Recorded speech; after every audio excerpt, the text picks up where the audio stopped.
Hey everyone, it's Justin Hillgrove from Imps and Monsters.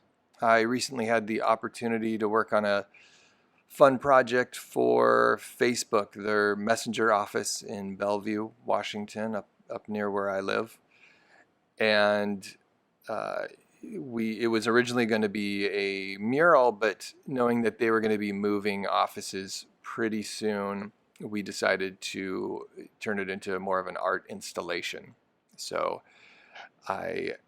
anyway, I'm going to share a little bit about the project, and if you don't want to listen to me drone on and on, then go ahead and just turn it down. So anyway, I picked up a few birch panels, some 4x8s from Home Depot, close to me.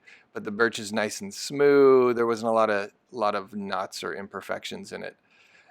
With wood, if you're going to be painting acrylics on top of it, you need to seal it really well so that none of the acids come through and mess with your colors or just do some weird things to your paints. But also you don't want the wood to absorb much moisture and start to warp.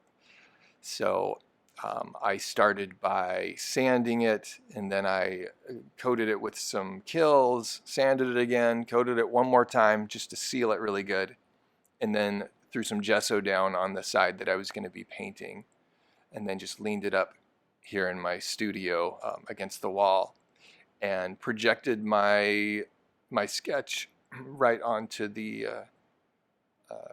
boards and traced it out with some.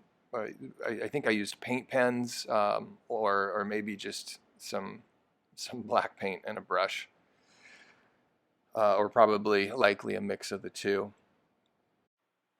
I painted it mostly using just studio grade acrylics rather than acrylic latex paint, which is what I would usually use for an interior mural.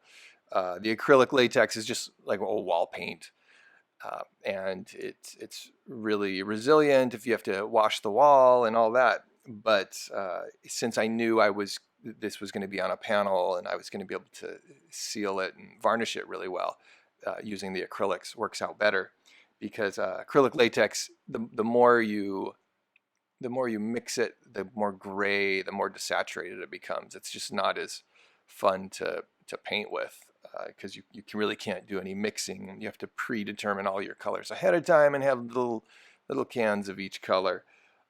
Whereas I prefer to mix my colors and have a little more control over the gradients and shading and all that.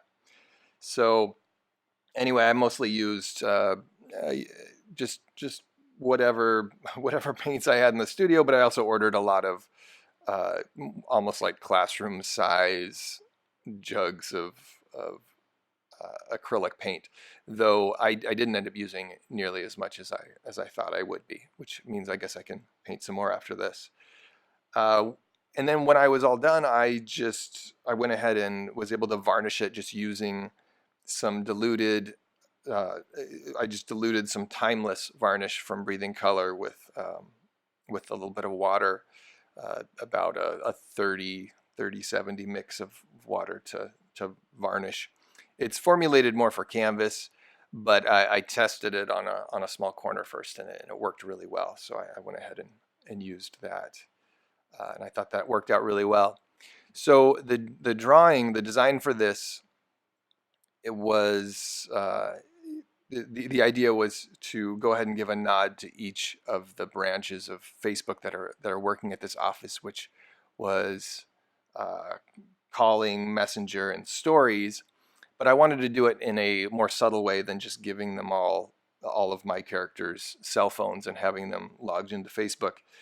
Instead, I gave Angus and Edie there, the Sasquatch and the Yeti on the log. They're dropping little messages into bottles and letting them go down the stream. And then you've got a couple of uh, forest imps on the little tin can and string uh, to represent calling, and another little forest imp kind of telling stories and sharing, which of course represents stories. And then when I was all done, I got my brother-in-law, who's another artist and a heck of a lot handier than me. He's also a handyman, to help me hang them up at the Facebook Messenger office.